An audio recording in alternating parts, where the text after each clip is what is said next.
Hello student, मेरा नाम है सत्या और आप देख रहे हैं स्टूडेंट स्टडी विद सत्या। दोस्तों, आज मैं आपको कक्षा 10 की हिंदी के अलंकार पढ़ाने वाला हूं। इससे पहली वीडियो मैंने आपको रस पढ़ाए हैं। तो देखिए, अलंकार क्या है हमारा। अलंकार की परिभाषा हमारी क्या है। अलंकार की परिभाषा है हमारी काव्य की शोभा बढ़ाने वाले तत्वों को अलंकार कहते हैं। ठीक है, काव्य की शोभा बढ़ाने वाले सब तत्वों को क्या कहते हैं, हम अलंकार कहते हैं। तो देखिए, अलंकार में हमारे दो भाग होते हैं। कौन से? शब्दालंकार और अर्थालंकार। ठीक है, शब्दालंकार तथा अर्थालंकार। देखिए, शब्दालंकार क्या होता है हमारा, जहाँ केवल शब्दों के प्रयोग के कारण काव्य में चमत्कार पाया जाता है, उसे शब्दालंकार कहते हैं। मतलब जहाँ शब्दों के प्रयोग से ही काव्य में चमत्कार उत्पन्न हो जाए, वहाँ क्या होता है, शब्दालंकार होता है। इस प्रकार से अर्थालंकार क्या होता है हमारा। अर्थालंकार जब होता है जहाँ अर्थ के कारण काव्य में चमत्कार पाया जाता है, वहाँ अर्थालंकार होता है। शब्दालंकार के भाग और अर्थालंकार के भी भाग अनेक होते हैं। ठीक है, कुछ मैंने मुख्य आपको लिख दिए, मगर हमें अर्थालंकार में सिर्फ यही पढ़ने हैं, उपमा, रूपक और उत्प्रेक्षा। यही मुख्य हैं आपके हाई स्कूल के लेवल से। ठीक है, आपको यही पढ़ने। तो देखिए, उपमा अलंकार की परिभाषा देखते हैं। उपमा अलंकार की हमारी परिभाषा है, जहाँ किसी वस्तु या व्यक्ति की किसी अन्य वस्तु या व्यक्ति के समान गुण धर्म के आधार पर तुलना की जाए, वहाँ या समानता बताई जाए, वहाँ उपमा अलंकार होता है। ठीक है, आपको ये देखना है कि मतलब जहाँ पर किसी व्यक्ति या वस्तु के समान गुण धर्मों के मतलब तुलना की जाए, समानता बताई जाए, या फिर तो क्या होता हमारा, वहाँ पर उपमा अलंकार होता है। तो कि उदाहरण क्या है हमारा इसका, हरिपद कोमल कमल से। हरि के पद जो हैं, पैर जो हैं, कमल के समान कोमल है। ये हमको यहाँ पर बताया गया कि हरि भगवान विष्णु के लिए कहा गया है।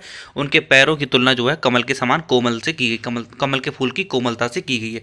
ठीक है, इसका स्पष्टीकरण देखा ही आप देख सकते हैं और याद कर सकते हैं, इसे पेपर में लिख सकते हैं। ठीक है, देखिए दूसरा उदाहरण है इसका हमारा, पीपर पात सरिस मंडोला। मतलब हमारे मनुष्य के जो मन है उसको पीपल के पत्ते के समान हिलता डुलता बताया गया कि हमारा मन जो है पीपल के पत्ते के समान इधर उधर हिलता डुलता रहता है। तो तुलना की गई इसमें भी, तो क्या हो गया, उपमा अलंकार हो गया। तो देखिए, दूसरा हमारा अलंकार है रूपक अलंकार। रूपक अलंकार की हमारी परिभाषा क्या है।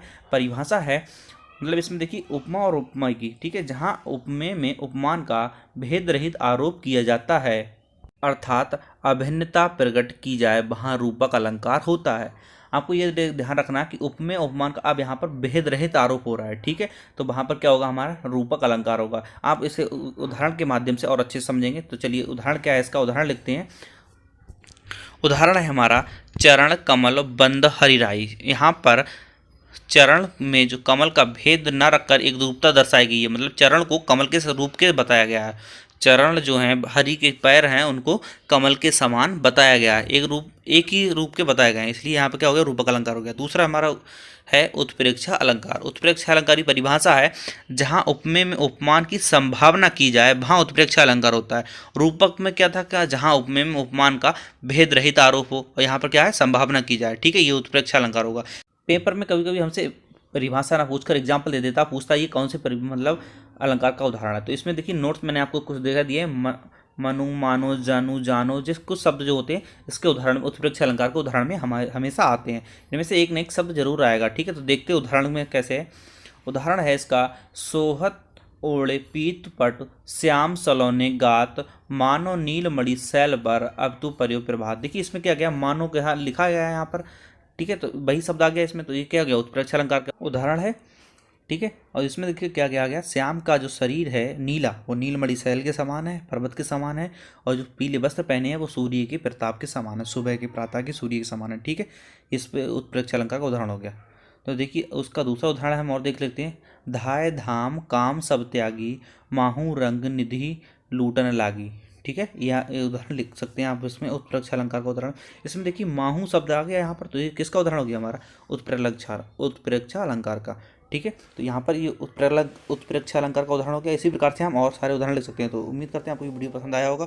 वीडियो अगर आपको पसंद आया हो तो वीडियो को लाइक करें, अपने दोस्तों के साथ शेयर करें। हमारे चैनल पर अगर पहली बार आए तो चैनल को सब्सक्राइब कर लें और बेल आइकन को ऑन कर लें, ऐसी वीडियो और देखने के लिए।